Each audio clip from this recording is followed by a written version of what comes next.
고전적인 의미의 텍스트와 구별되는 대리다적 의미의 텍스트는 이 원초적 흔적이 형성하는 직무를 가리킨다. 소시르가 말하는 정신적 흔적은 결국 그렇게 원초적 흔적이란 말로 번역된다.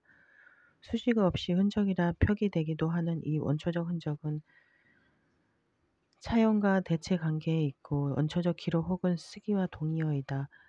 현상적 차원의 경험, 현상적 차원의 기록과 흔적의 배후에는 원초적 기록이 있다.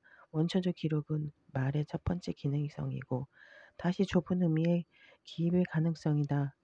이 흔적은 일차적 외면성, 일반의 개방성이며 살아있는 것과 그것의 타자 사이의 관계, 그리고 안가박 사이의 수수께끼 같은 관계, 곧 간격 내기이다.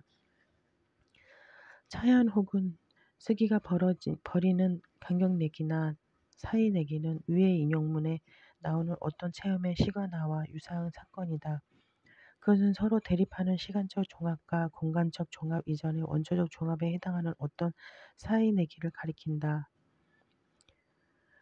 다에서 소시로가 언급하는 청각적 각인이나 영상이 다시 그런 간격 운동으로 풀이되고 있다. 이 각인이나 영상은 칸트의 도식처럼 단지 경험적 차원에 속하는 것도 단지 선험적 차원에 속하는 것도 아니다. 그것은 현실적이 아닌 것처럼 관념적인 것도 아니다. 그것은 감성적인 아닌 것처럼 지성적인 것도 아니며 불투명한 에너지가 아닌 것처럼 투명한 의미작용도 아니다. 그것은 형이상학적 이양 대립의 어느 한편에 속하지 않는다. 오히려 그 대립적 이양 이전의 종합이며 더 정확히 말하면 그 대립적 이양의 공통된 뿌리이다. 형이상학적 이분법 이후에 오는 종합이 아니라 그 이전에 오는 종합, 이 원초적 종합은 시 청각적 각인이나 영상으로 귀결된다. 경험적인 것도 아니고 선험적인 것도 아닌 이 영상은 여전히 칸트의 도식처럼 어떤 근원적인 시간성을 띠고 있다. 이 시 관하하는 규정과 종합 혹은 공간하는 생성 이것이 차연이다. 차연 혹은 원초적 기록은 특정한 현상을 나타나게 하는 동시에 그 나타남을 일정한 범위 안에 제한하는 도식이며 그 도식이 발생하는 원초적 사건이다. 나의 마지막 부분에서 이 차연적 종합은 다시 분절하는 라는 말로 표현되고 있다. 원초적 흔적이 나타난과 의미작용 일반을 개방하는 차연이라면 차연을 통한 개방운동은 분절하고 조직하는 종합이다. 이 분절화 혹은 조직하는 두 종류의 흔적들 사이에서 일어난 종합이다. 나에서 읽을 수 있는 것처럼 분절화는 살아있는 것과 살아있지 않은 것 사이에서 일어난다. 이때 살아있는 것은 경험적 차원에서 현존하는 혹은 흔적을 가리킨다. 반면 살아있지 않은 것은 현존하거나 현재화할 수 없는 흔적들, 따라서 절대적 과거에 속하는 흔적들에 해당한다. 원초적 흔적, 이 두 흔적 사이의 종합과 분절화를 가리킨다. 이런 원초적 흔적은 경험적 현상의 유사 선험적 가능 조건이고 그런 의미에서 나타남 자체이다. 살아있는 것, 현재적인 것은 원초적 흔적에 힘입어 비로소 특정한 형태를 띠고 나타날 수 있다. 하지만 나타나고 있는 현상에는 현존화가 불가능한 흔적들, 죽어있는 흔적들이 개입하고 있다. 이 죽어있는 흔적들의 보충이 없다면 살아있는 흔적들도 발생할 수 없다. 죽어있는 흔적들은 차연적 종합과 분절화를 통해 현존의 발생에 참여한다. 하지만 동시에 그 발생 과정에서 사라진다. 원초적 기록, 그 차연적 기록은 현존화가 불가능한 흔적의 기입인 동시에 말소이다. 현존의 형식 안에 존재하는 사태, 현상적 차원의 모든 사태와 차이는 이 중적 기록을 가능 조건으로 한다. 데리다는 계속 말한다. 우리에게 가장 친숙한 대상도 현존하는 것과 부재하는 것, 살아있는 것과 죽어있는 것을 서로 엮고 보충하는 차연의 종합과 분절화 이후에 온다. 우리는 바깥이란 것을 공간적이고 객관적인 외면이란 것을 잘 안다고 생각하고 마치 이 세상에서 가장 친숙한 것인 양 마주한다. 하지만 이 외면도 문이 없다면, 시간화에 해당하는 차연이 없다면 나타날 수 없다. 현존적인 것의 의미 안에 타자의 현존이 기입되지 않는다면, 죽음에 대한 관계가 살아있는 현존의 구체적인 구조로서 성립하지 않는다면 바깥은 나타날 수 없다. 나오는 걸 텍스트의 구도. 그러므로 세 종류의 흔적 혹은 기록이 있다. 먼저 적인 의미의 텍스트를 구성하는 흔적이 있다. 그것은 나타나는 현상에 해당하는 흔적, 살아있는 흔적이다. 하지만 이 흔적을 나타나게 하는 사건은 그 흔적이 기록되면서 지워지고 그런 의미에서 그것은 현존에 미치지 못하는 흔적이다. 존재자는 모든 그런 자격의 흔적이나 기록들로 이루어진 텍스트이다. 다른 하나는 절대적 과거에 속하는 흔적, 결코 기억하거나 현존화할 수 없는 흔적이다. 앞에 흔적이 살아있는 흔적이라며 이 흔적은 죽어있는 흔적이다. 이 죽어있는 흔적은 살아있는 흔적에 대해 어떤 절대적 타자이지만 그건 역시 역동적으로 어떤 텍스트를 구성하고 있다. 마지막으로 상호 텍스트성에서 비록되는 흔적, 다시 말해서 앞에 두 종류의 흔적을 잇고 엮는 흔적. 종합하는 흔적이 있다. 이것이 원초적 흔적 혹은 원초적 기록이다. 텍스트를 구성하는 흔적은 이 3의 흔적을 통해 비로소 분절화되고 기록된다. 하지만 이 원초적 기록과 그것을 가져오는 상호 텍스트성은 텍스트의 기록과 더불어 말소되는 사건이다. 데리다가 규명하고자 하는 쓰기는 이 제3의 기록이다. 그것은 텍스트의 차원에서 일어나는 수평적 구도의 기록이 아니다. 그것은 텍스트의 절대적 과거로 향하는 쓰기, 죽음과 망각하는 이어지는 수직적 구도의 쓰기이다. 하지만 해체론의 관점에서 모든 수평적 구도의 쓰기는 이미 수직적 구도의 쓰기를 전제로 한다. 모든 언어가 어떤 수행적 구조를 함축하고 있다면 그 수행적 구조를 낳는 사건은 역시 이 수직적 구도의 쓰기나 기록일 것이다. 김수영은 그런 의미의 글쓰기를 죽음의 고개를 넘어라 가는 기술이라 말한 적이 있다. 이 기술이 원초적 기록에 해당한다면 우리는 이것을 다시 기영도의 시어로 번역할 수 있을 것이다. 가령 그것은 입속의 검은 입, 입속의 입, 입속의 입이다. 바디우의 문학론. 바디우는 베케트의 저작 속에서 인류에 대한 유적 사유를 찾는다. 만남을 통해 성립되는 둘은 남성적 입장과 여성적 입장의 실존을 나타낸다. 그 만남은 사랑의 만남으로서 유아론적 코기토의 고뇌에서 벗어나 서로 다른 성의 둘을 도래한다. 인류는 그러한 둘의 형상을 지니고 그것은 사랑이라는 유적 절차에 의해 가능하다. 결국 베케트의 사유는 그렇게 사랑의 진리를 통해 인류의 형상을 보여주는 것이다. 베케트의 글쓰기는 사랑의 진리에 대한 사유, 만남을 둘을 통해 파악하는 인간에 대한 사유이다.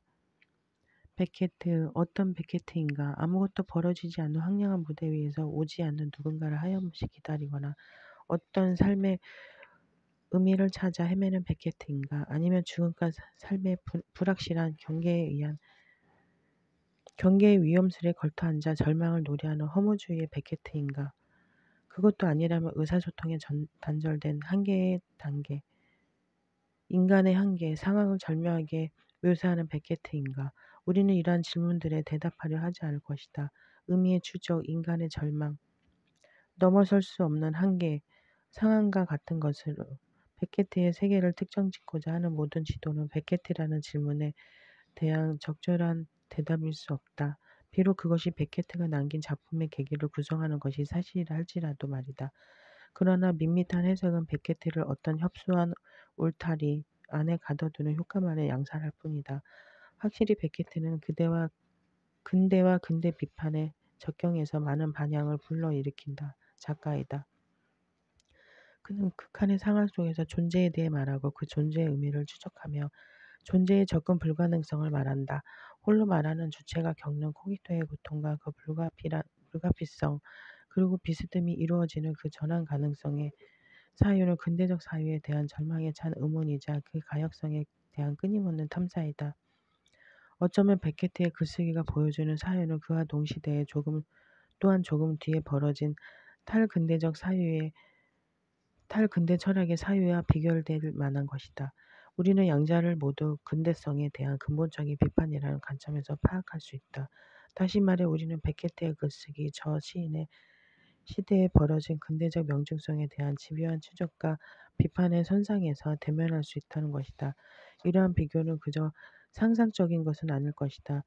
자신의 저작 여기저기에 베케트를 참조하는 들레즈나 자신과 베케트의 사유가 동일한 것이라고 여기는 데리다 등을 볼 때 베케트의 작품은 근대성에 대한 비판적 사유와 어떤 관련을 가진다고 짐작할 수 있다. 그러나 베케트에 대한 그러한 평가는 결코 베케트의 특이성을 제대로 드러내지 못한다. 그에게는 근대의 비판을 넘어서는 그 무엇인가가 있다. 베케트에 대한 성찰은 좀 더 근본적인 방식으로 이루어져야 한다. 사실 그의 작품은 표현적인 서사적 문학의 영역과는 거리가 멀다. 그의 희곡은 그 구조의 실험적 특이성으로 인해 부조리 극과의 경계에 있는 것으로 종종 평가되며 그의 산문은 뭐라 말하기 힘든 시적 형상화로 가득 차 있다고 말할 수 있다. 게다가 그의 작품을 문학이라는 테두리에 가다 놓기는 더욱 힘들다. 그도 그럴 것이 베케트는 문학의 장르를 뛰어넘어 영화와 TV로까지 자신의 영역을 확장시키기 때문이다. 그렇다면 베케트에 대한 질문은 어떤 답을 가질 수 있을 것인가? 우리는 베케트를 어떻게 명명할 것인가? 이 질문에 대한 가장 독창적인 방식으로 답하는 철학자가 있다. 다름 아닌 사건과 진리의 철학자 알랭 바디우가 바로 그이다. 우리는 이 짧은 글에서 바디우라는 철학자가 어떻게 베케트의 글쓰기를 전유하는지 간단하게 살펴보고자 한다. 바디우의 난해한 진리 철학이 그만큼이나 난해한 베케트의 글쓰기에서 무엇을 읽어내는지, 그래야 베케트는 어떠한 이름으로 불릴 수 있는지에 대한 간단하고 압축적인 스케치를 제공하는 것이 이 글의 목적이다. 이 스케치를 통해 우리는 바디우가 베케트와의 만남을 통하여 어떠한 철학적 성찰을 수행하는지 살펴보게 될 것이다. 바디우의 철학이 항상 진리라는 테마를 중심으로 펼쳐진다는 점을 상기할 때 베케트가 우리에게 어렴풋이 보여주고 있는 진리를 바디우의 철학이 어떻게 포착해내느냐가 이 짧은 글의 주요한 논점이 될 것이다. 바디우의 눈으로 본 베케트, 만남의 지형도. 어쩌면 당연한 이야기겠지만 바디우가 베케트를 전유하는 방식은 대단히 철학적이다. 진리의 철학자 바디우가 베케트를 통해 말하고자 하는 것은 바로 인류의 진리의 형상이다. 단정으로 그에게 베케트는 인류에 대한 유적 사유를 보여주는 사상가이다. 좀 더 정확히 말하자면 이 사유를 통해 베케트는 인류에 대한 어떤 진리를 드러낸다는 것이 바디우가 말하고자 하는 것이다. 여기서 우리는 베케트를 통해 전통적인 철학의 범죄인 진리의 문제를 다루는 바디우를 본다. 그에게 베케트의 글쓰기는 바로 어떤 진리를 생산하는 특이한 사유의 지점에 다름 아니다. 여기서 우리는 사유라는 말에 주목해야 한다. 바디우에게 사유란 바로 진리를 생산하는 실천의 형태이다. 그리고 철학은 이러한 사유 활동을 통해 생산된 진리를 다시 사유하는 영역이다. 바디우에게 철학은 진리에 간접적으로만 관계한다. 그 자신의 외부로부터 생산된 진리를 다시 사유하는 것이 철학인 것이다. 이것은 바디우 철학의 핵심적인 전제로 약간의 설명이 필요하다. 바디우의 철학을 아주 간단히 일별해보자. 바디우는 주로 철학에서 벌어진 근대 비판의 주요한 쟁점인 진리의 범주에 대한 비판에서 탈근대 철학과는 다른 입장을 취한다. 탈근대 철학에 있어서 진리란 폭력적인 보편성으로 타자에 대한 사유를 불가능하게 하고 어떠한 의미의 확정을 통해 진리의 이면을 볼 수 없게 만드는 것이었다. 탈근대 철학은 마침내 진리의 범주를 폐기하고 의미의 상대주의로 나아가게 된다. 이는 현대의 맥락에서의 소피스트적 사유의 부활이며 플라톤 이래 이성중심주의적인 철학사에 대한 가장 근본적인 비판이다. 이제 진리는 더 이상 사유되지 않으며 주체의 범주는 철학에서 추방된다. 그러나 바디우는 이러한 결론을 거부한다. 철학이란 여전히 진리에 대한 사유이다. 철학은 진리를 포기할 수 없다는 것이다. 그렇다면 그가 전통적인 형이상학에 굴복하는 것이 아니라 그는 진리의 범주에 쇄신해낸다. 그에게 진리는 복수이다. 그리고 그 진리는 철학이 아닌 철학 외부에서 생산된다. 그는 진리를 생산하는 영역을 네 가지로 분리해내는데 정치와 예술, 사랑과 과학이 바로 그것이다. 철학은 이 네 가지 진리의 유기 절차에서 생산된 진리를 다시 사유하는 영역이다. 우리는 그것을 진리의 배치와 명명이라고 말할 수 있고 진리를 확증하는 실천이라고 말할 수 있다. 또한 진리가 사건을 통해서만 출현한다는 의미에서 이러한 네 가지 진리 생산 절차는 사건의 영역이라고 말해야 할 것이다. 바디우에게는 모든 것이 사건일 수 없다. 바디우에게 사건이란 진리의 출현 과정과 관련된 것이다. 진리를 생산하지 않는 것은 사건이 아니고 모든 사건은 지식의 망에 구멍을 내므로써 진리를 생산한다. 만약 그렇게 진리가 생산된다면 그 진리는 존재하지 않던 것의 출현이라고 볼 수 있다. 진리는 지식과 대립하는 것이어서 어떤 지식의 총체도 진리에 대해 말할 수 없다. 지식과 언어의 입장에서 볼 때 우리는 진리를 식별할 수 없는 것, 말할 수 없는 것으로 간주할 수 있다. 진리는 지식에 구멍을 내며 출현한다는 언명이 보여주는 것이 바로 그것이다. 이러한 진리가 출현하는 계기가 바로 사건이다. 사건은 진리를 생산하고 그렇게 생산된 진리는 즉시 소진되지만 그 자리에 주체를 남겨놓는다. 사건과 함께 소진되는 진리는 주체를 통해, 정확히 말하면 주체의 후 사건적 실천을 통해 유지되고 결국 지식으로 강제된다. 특이할 만한 것은 이러한 모든 과정을 바디우는 현대 집합 이론을 통하여 수립된 자신의 수학적 존재론을 통해 입증한다는 사실이다. 이는 주체를 매개로 하여 존재와 사건 사이의 심연을 메우고 합리적인 것과 혁명적인 것을 일치시키는 가장 근본적인 철학적 혁신이다. 바디우의 이러한 철학적 입장은 베케트의 글쓰기를 진리에 대한 사유, 진리의 형상을 보여주는 사유로 파악할 수 있게 한다. 결국 베케트의 글쓰기는 이러한 어떠한 진리를 보여주는 것이기에 진리를 다루는 철학과 어떤 관련을 맺고 있는 것이다. 베케트의 글쓰기가 담고 있는 사유는 인류와 진료에 대한 유기적 사유, 사건과 진리의 과정을 통하여 인류의 모습을 끌어내는 사유인 것이다. 이제 우리는 베케트의 사유 속으로 진입하여 그것이 어떤 진리를 보여주고 있는지, 좀 더 정확히 말하면 바디우가 베케트의 글쓰기에서 끌어내고 있는 진리에 대한 사유가 어느 지점에 집중되어 있는지 살펴보기로 하자. 불가능한 코기토. 실제로 베케트의 창작물은 하나의 철학적 궤도를 만들어내고 있다. 그 궤도를 따라 베케트는 존재에서 주체로, 타자에서 사건으로 이동한다. 바디우는 베케트에 대한 그의 여러 저술에서 이 과정을 자세히 파헤치는데 그것은 그의 철학적 문제의식과 철저히 일치하는 베케트 해석이라고 할 수 있다. 바디우가 베케트에게서 읽어내는 문제의 존재의 장소, 주체에 도래하는 것, 둘의 실존의 문제이다. 이는 베케트의 초기 작품부터 후기에 이르기까지의 지형의 변화이며 베케트의 사유가 통과하는 여정이다. 베케트는 공백으로서의 존재의 문제를 언어의 문제와 연결시키는 한편 코기토의 문제에 천착하여 그 불가능성을 보여준다. 이러한 불가능성은 베케트로 하여금 코기토와 단절하고 타자성을 통하여 만남으로 나아가게 한다. 바디우는 베케트의 여정이 겪어내는 이러한 과정을 면밀한 방식으로 보여주고 있다. 존재의 장소의 문제는 초기의 지배적인 테마이다. 베케트에게 존재의 장소는 잿빛의 암흑이다. 그 잿빛은 존재의 불일치성, 비견실성을 말한다. 베케트의 잿빛은 구분되지 않는 암흑이다. 우리는 그 잿빛 암흑을 어떤 방식으로도 말할 수 없다. 바드위에 따르며 이러한 잿빛 암흑은 어떤 빛도 대립물도 가정되지 않는 암흑이며 명백하게 대조되지 않는 암흑이다. 역설적으로 이 모호한 암흑을 어떤 것과도 짝을 이루지 않는 고유한 배치 속에서 받아들여져야 하는 암흑인 것이다. 우리는 베케트의 작품에서 너무도 자주 이러한 잿빛을 만난다. 승부의 끝에서의 잿빛 조명, 행복한 날들에서 위니를 덮고 있는 흙더미, 유명 트리오에서 여자의 목소리가 잿빛으로 묘사하는 방 안에 어슴푸레한 빛 등등. 이러한 잿빛은 초기에서 마지막 시기에 이르기까지 거의 모든 작품에 편지한다고 말해야 한다.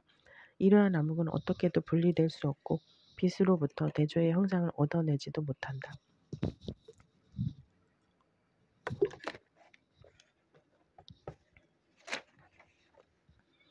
그 암흑의 함의의 분리의 불가능성이다. 운동과 정진은 동일한 배경 속에 있고 명확한 구분과 대립의 설정은 불가능한 것으로 남는다. 잿빛 암흑은 존재가 그 불일치성을 드러내는 장소적 계기인 것이다. 응당 존재의 사유로 구분되지 않는 것, 판명하지 않은 것의 사유로 나아가야 하는 것이다. 그리고 그 경로는 바로 문학적 글쓰기, 시적인 글쓰기가 된다. 구분과 대립이 사라진 장소 속에 있는 존재는 언어의 망에서 벗어나 있기 때문에 공백으로 간주된다. 존재의 형식으로 나타나는 것은 공백이다. 바디우는 무보다 더 실제적인 것은 아무것도 없다라는 말론 죽다의 엄폐를 통해 베케트가 공백을 존재의 이름으로 간주했음을 보여준다. 언어는 이러한 공백을 포착하기에 무능하다. 공백으로서의 존재는 언어에서는 실존하지 않기 때문이다. 결국 시학의 언어가 개입하는 것이 필요하다. 의미의 망에서 벗어나 있는 것을 포착하기 위한 수단으로서의 시학적 언어, 바로 그러한 이유에서 베케트는 산문의 운율법을 동원하는 것이다. 존재의 장소에 대한 묘사는 종종 운율법에 의해 행해진다.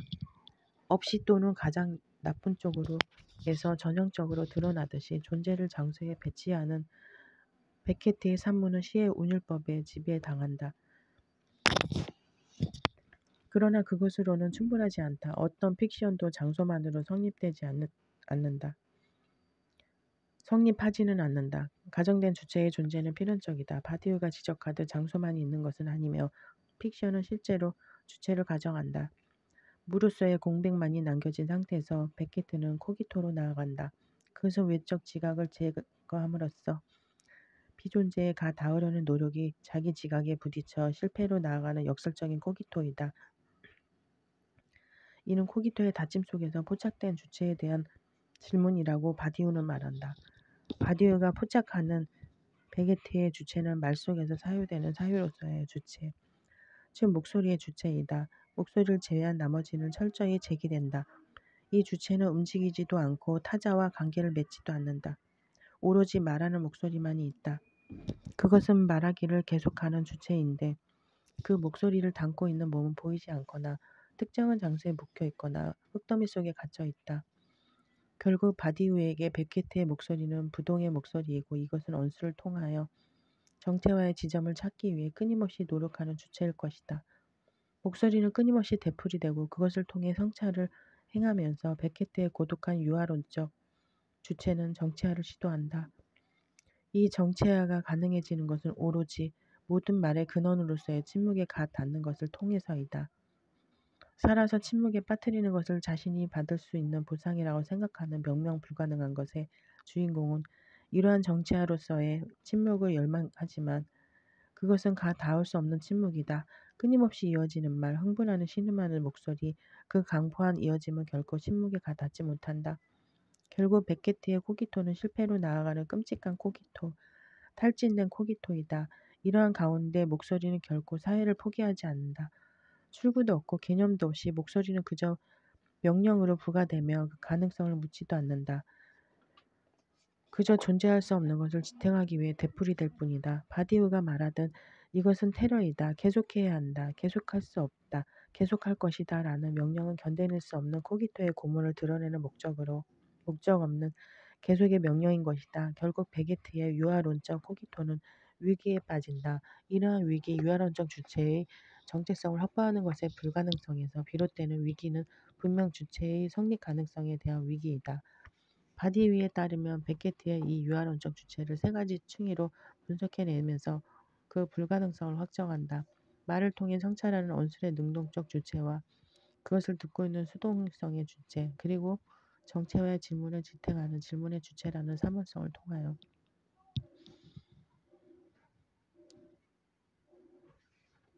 그 셋을 하나로 셈할 때 베케트가 얻는 것은 모든 질문에 앞서 있었던 공백, 다시 말해 잿빛 나뭇과 같은 가치 없는 무라는 것이다. 부연하자면 여기서 문제가 되는 것은 세 번째 주체, 즉 질문하는 주체인데 그 질문은 자신의 정체성에 대한 질문이다. 이 질문은 고문의 논리를 따르는 집요한 질문으로 주체의 존재에 대한 질문을 지속적으로 던진다. 결국 이 질문은 회색, 암흑, 다시 말해 공백 또는 무로 돌아갈 수밖에 없는 질문인 것이다. 그러나 질문을 포기할 수는 없다. 베케트는 잘못 보이고 잘못 말해진 에서 질문의 폐기가 어떤 경우에도 불가능하다는 것을 명백히 하고 있다. 결국 코기토의 아포리아가 펼쳐진다. 바디우가 말하듯 불가피하지만 견뎌낼 수 없는 것으로서의 코기토는 베케트의 난국을 심화시키는 것이다. 이 난국을 베케트는 어떻게 돌파하는가? 유아론적 주체의 불가능성은 확실히 코기토의 근본적 검토를 통해 드러나는 것이다. 바디우는 여기서 베케트가 계속할 수 없다라는 엄폐에 주목한다. 그것은 이전과 같은 글쓰기가 지속될 수 없다는 것. 그가 그때까지 썼던 것이 계속될 수 없다는 것이다. 그러나 그는 계속한다. 이전의 방식대로가 아닌 다른 지형으로의 이동을 전제로 하는 사유의 전환을 통해 바디우가 주목하는 이러한 계속의 경로는 베케트에게 다름 아닌 타자의 경로이다. 타자와의 만남은 유아론적 주체에서 벗어나 우연의 열람을 통해 다자로 나아가는 계기이고 데카르트의 고문하는 코기토에서 벗어나는 길이다. 이제 존재의 잿빛, 암흑, 공백으로 환원되는 그 무차별적 공간 속에서 무엇인가가 일어나는 것이다. 우리는 이것이 앞서 말한 바디우 철학의 핵심적 범주인 사건과 유사하다는 점을 쉽게 알아챌 수 있다. 베케트의 작품 속에 일어나는 것으로서의 사건이 자리 잡음으로써 인해 회색 암흑의 잔인한 고요는 깨어진다. 사건과 그것을 가능하게 하는 타자성은 베케트의 글쓰기가 드러내는 사유의 근본화 과정을 특징짓는 열쇠이다. 이를 통해 베케트는 인류의 유적 형상에 대한 글쓰기로 나아가게 된다. 바디우는 1960년 이후 베케트의 작품 속에서 결정적인 단절을 본다. 바로 그때 이 전환의 경로가 베케트의 작품에서 가시적으로 드러나기 때문이다. 이전 시기에 베케트에게 사건은 일어나는 것이 아니다. 그것은 그저 가정되는 것이며 하염없는 기다림의 대상이다. 그리고 아무것도 일어나지 않는다. 사건은 단지 오리라는 약속, 그러나 지켜질 수 없는 약속인 것이다. 비록 와트의 구조적 장소인 노토시의 집에서 일어나는 사고들은 사건이 갖는 불투명한 내용, 형식적 빈남, 예외적 지위, 그를 통한 사유의 깨어남 등을 드러내고 있지만 바디우에게 그것에 대한 가설들은 단지 의미의 문제 틀에 사로잡힌 해석학적 유형의 시도에 불과하다. 그러나 일어나는 것은 의미에 소속된 것이 아니다. 일어나는 것의 의미를 비우는 승부의 끝에서 클로브를 보라. 이 작품에서 사건의 돌발과 그 의미의 발견에 대한 명령은 유지될 수 없는 것으로 여겨지는 것이다. 바디우가 발견하는 사건에 대한 명령은 의미의 발견이 아니라 그것은 명명이다. 존재의 잔소와 마찬가지로 시적 언어로밖에 표현될 수 없는 명명, 즉 명명의 시약은 사건을 고정시키는 베케트적 글쓰기의 기제이다. 바디우는 이러한 명명의 시약이 작동하는 잘못 보이고 잘못 말해진 에 주목한다. 바디우에 따르며 일어나는 것, 도래하는 것은 가시성의 법칙에서 벗어나 있다. 그것이 진정한 사건이라면 그것은 잘못 보일 수밖에 없다. 일어나는 것은 잘못 보이는 것이다. 잘못 말해진 것 역시 동일한 맥락에 서 있다. 이것은 잘 말해진 것, 다시 말해 지식체계의 질서 안에 있는 것이 아니므로 잘못 말해줄 수밖에 없다. 사건이 지식체계 전체에 대해 낯선 것이라면 이러한 결과는 당연한 것이다. 모든 사건은 알려진 적이 없는 것들의 돌발이기 때문에 이러한 운명에 놓일 수밖에 없다. 그것은 낯설고 당황스러운 것으로 나타나 이전의 모든 명명을 무용한 것으로 만든다. 결국 사건의 명명은 필연적으로 잘못 말하기에 체계 안에 있는 것이고 시적 언어를 통해서만 어렴풋이 설 수 있는 것이다. 시학적 언어를 통한 사건의 명명은 이렇게 비가시성과 탈의미의 일치를 가져오는 것이다. 바디우는 이러한 명명의 효과를 가진 텍스트에서 읽어낸다. 그 효과는 다름 아닌 희망, 어렴풋이 다가오는 희망의 미강이다. 확실히 이 희망은 눈부시지 않다. 잘못 보이는 것으로서의 사건은 밝은 빛의 명증성을 띠지 않는다. 바디우에게 이것은 진리의 희망이다. 바디우의 철학에서 모든 진리는 상황을 지배하는 지식 체계의 법칙성에서 벗어난 것이라는 점을 상기한다면 이 빛의 어렴풋함은 확립된 질서의 입장에서 볼 때 드러나는 진리의 모호성과 그대로 연결되는 것이다. 이렇게 진리는 베게트의 글쓰기에 스며들기 시작한다. 여기서 필요한 것이 타자와의 만남이다. 베케트의 주체는 비로소 유아론의 틀에서 벗어나 타자를 만나게 된다. 유아론의 틀을 벗어나는 타자와의 만남은 사건의 내용을 이룬다. 만남이 없다면 사건도 없는 것이다. 박달자에서 베게트는 큰 원기둥에서 타자를 찾아 헤매는 사람들의 모습을 묘사한다. 그것은 각자의 정체성에 의존하는 스스로와의 대면을 위한 추적이 아니다. 그들은 자신의 타자, 자신을 박탈할 타자를 추적하는 것이다. 다양한 방식으로 타자를 추적하는 그들은 추적의 명령 아래에서 움직인다. 바디우는 이러한 명령의 함수를 통하여 주체의 유형을 형성하는 베게트에 주목한다. 이 추적자들은 계속 움직이거나 가끔 휴식하거나 오랫동안 움직이지 않으며 눈으로만 발탁자를 찾고 있거나 굴복한 채 추적을 포기한 자들이다. 간단히 말해 명령에 충실하거나 명령을 포기한 자들로 나뉘는 것이다. 그러나 베케트에게서 특징적인 것은 불가역설적인 명령의 포기가 선택과 시점의 법칙에 지배당한다는 것이다. 다시 말해 명령의 포기가 갖는 불가역성은 항상적으로 불가역성에 머물지는 않는다. 이 불가역성은 주체의 형상들 속에서 포착된 불가역성의 뿐 언제나 가능으로 열려있기 때문이다. 추적의 포기는 그 시점에서만 절대적이다. 반면 가능하지 않은 것은 결정적으로 불가능한 것이 아니라 단지 그것이 그리고 잠정적으로 더 이상 가능하지 않은 것일 뿐이다. 드물게나마 추적을 포기한 사람들이 다시 추적으로 나아갈 수 있다는 점에서 바디우에게 베게트의 이러한 불가역성은 열린 불가역성이자 가능으로 회귀할 수 있는 불가능성이다. 주체의 형상에 대한 구분은 그건 어때에서 박탈자와는 다른 함의를 갖는다. 그건 어때는 타자와의 만남을 통해 성립하는 둘이 직접적으로 문제가 되는 텍스트이다. 베게트는 네 가지 주체의 형상을 말한다. 첫째는 가방을 가지고 암흑 속에서 방랑하는 주체이고, 둘째는 능동적 위치에서 누군가와 마주친 후 그를 암흑 속에서 공격하는 주체인데 이는 형리의 위치이다. 셋째 형상은 마주친 자에 의해 암흑 속에 버려져 움직이지 못하는 부동의 주체이며, 넷째는 수동 위치에서 누군가와 마주쳐 공격당하는 주체로 희생자의 위치를 점하는 주체이다. 바로 이 네 가지 형상은 그 사이에 어떠한 위계도 없는 평등한 형상으로서 바디우에 의해 인류의 유적인 형상으로 간주된다. 우리는 이 형상에서 만남과 분리를 목격한다. 만남은 둘의 형상으로서 형리와 희생자라는 주체 안에서 발견되며, 분리는 암흑 속에서의 방랑과 부동의 주체로 나타난다. 바디우는 이러한 구분 속에서 다시 접합을 행하는데, 방랑 또는 여행은 형리를 떠난 희생자의 여행이며, 부동은 여행자에 의해 버려진 형리의 모습이 된다. 이러한 접합은 인류의 둘을 표시한다. 그것은 다름 아닌 성의 둘이다. 베케트는 남성과 여성을 말하지 않으면서 성의 구분을 행한다. 말하자면 이러한 성의 구분은 경험적이거나 생물학적인 구분이 아니라는 말이다.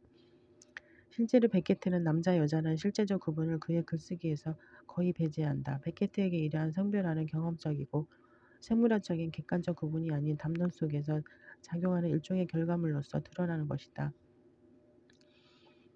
우리는 그것을 만남의 작용을 통한 결과라고 말할 수 있을 것이다. 바디우가 말하듯 성은 암흑 속을 기어다니는 죽을 운명의 인간이 기어다니는 다른 죽을 운명의 인간과 만날 때 도래하는 것이다. 결국 둘의 만남은 성별화된 존재의 성립이고, 이 만남을 통해 서로 다른 성의 둘이 도래하는 것이다.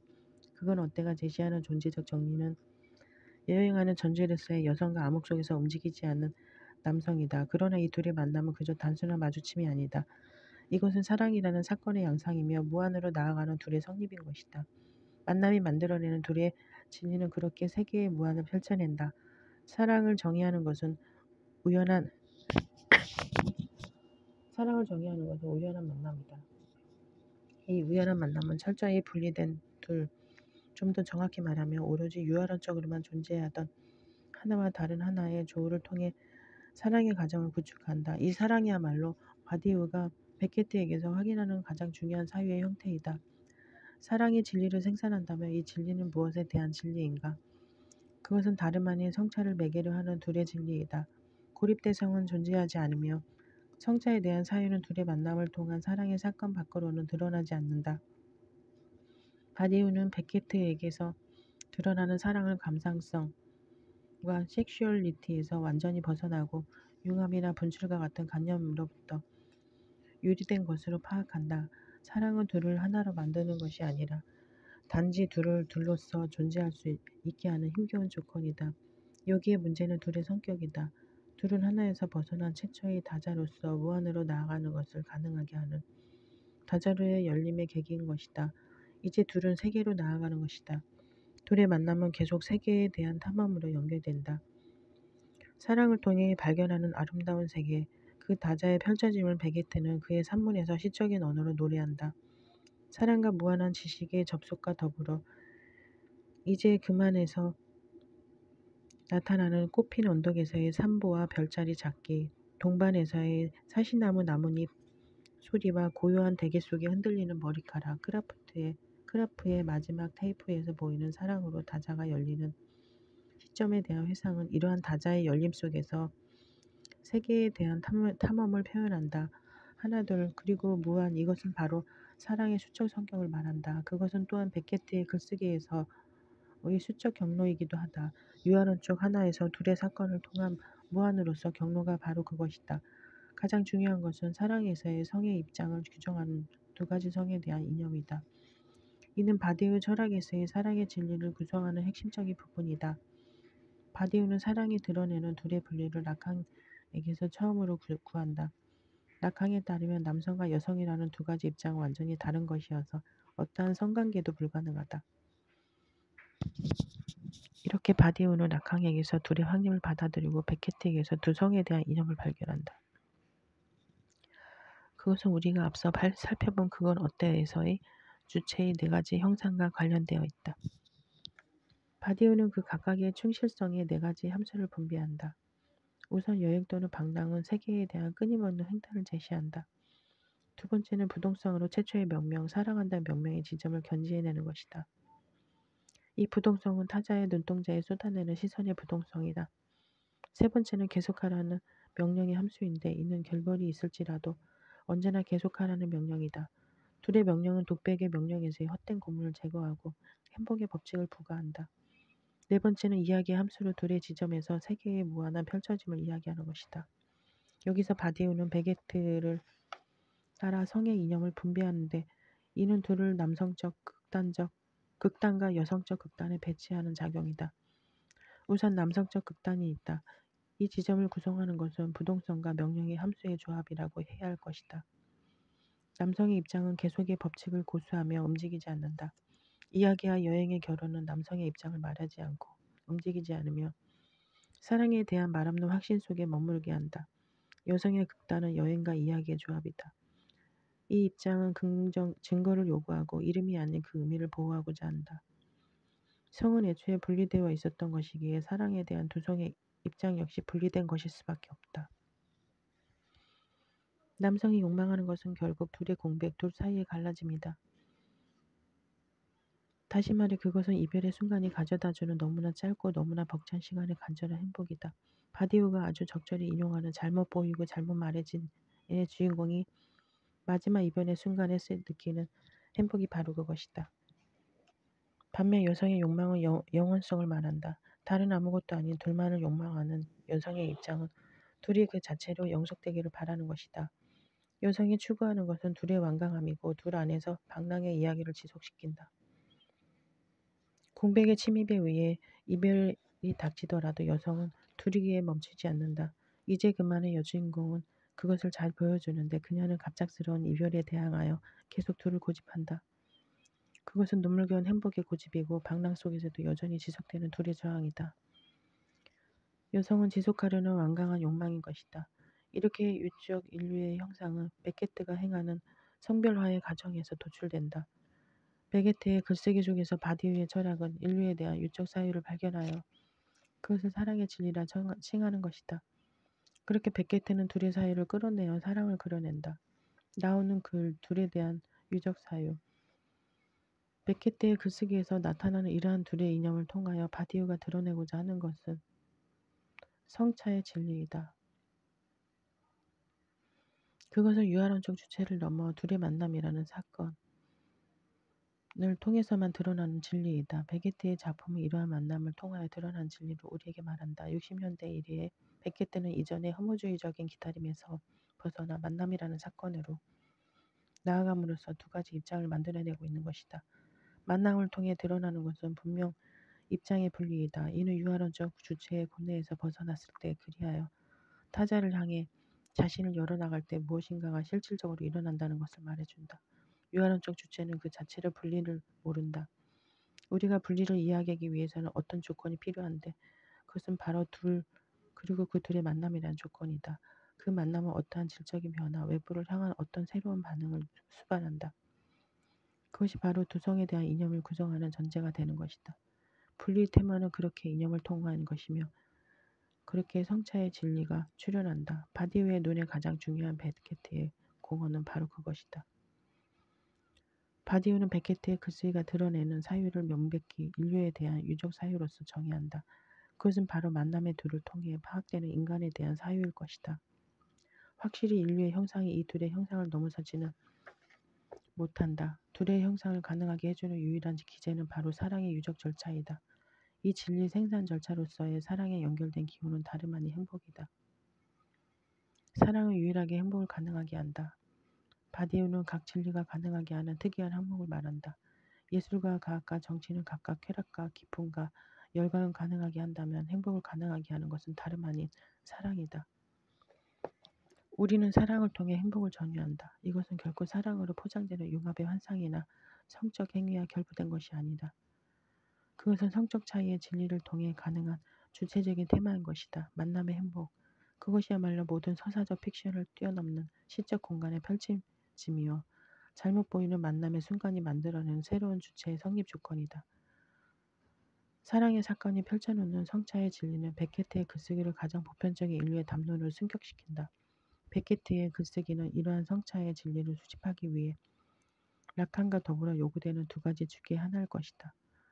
코기토가 부과하는 고통스럽고 외로운 여정을 마침내 넘어서는 둘의 사상과 둘을 통해 인류를 수립해내는 유적 사상과 이것이 바디우가 베케트에게 표하는 경일 것이다. 그렇게 베케트는 바디우의 철학에 가장 큰 영향을 미치는 사상가 중의 하나로 자리 잡는다.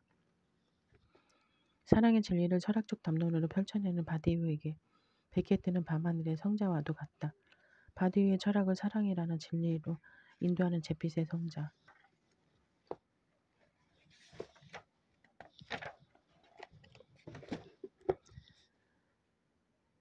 모리스 메를르 퐁디, 프랑스의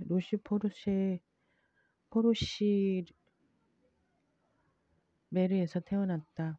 고등사범학교 졸업 후 리옹 대학, 소르본 대학에서 가르쳤다. 1952년 콜레주 드 프랑스의 철학 교수로 임명되었다. 그는 후설의 현상학에 많은 영향을 받았으나 점차 신체 행위와 지각에 대한 자신만의 독창적인 철학을 추구했다. 몸의 현상학이라 불릴 수 있는 그의 사상은 현대 철학의 선구적 업적으로 평가받고 있다. 주요 저서로는 행동의 구조, 지각의 현상학, 휴머니즘과 테러, 의미와 무의미, 철학 예찬, 변진법의 모험, 기호 등이 있으며 사회의 눈과 정신, 보이는 것과 보이지 않는 것이 출간되었다. 모리스 블랑시오, 젊은 시절 몇 년간 저널리스트로 활동한 것 이외에는 평생 동안 모든 공식적 활동에서 물러나 글쓰기에 전념했다. 작가이자 사상가로서 철학, 문학 비평, 소설의 영역에서 방대한 양의 글을 남겼다. 문학의 영역에서 말라르메를 전후로 하는 전위적 문학의 흐름에 대해 깊고 독창적인 성찰을 보여주었고 철학적 실론과 픽션의 경계를 뛰어넘는 독특한 스타일의 문학 작품을 창조했다. 철학의 영역에서는 존재의 한계와 부재에 대한 급진적 사유를 대변하며 이후 사상가들에게 큰 영향을 주었다. 주요 저작으로는 토마, 알 수 없는 자, 아미나다브, 헛발,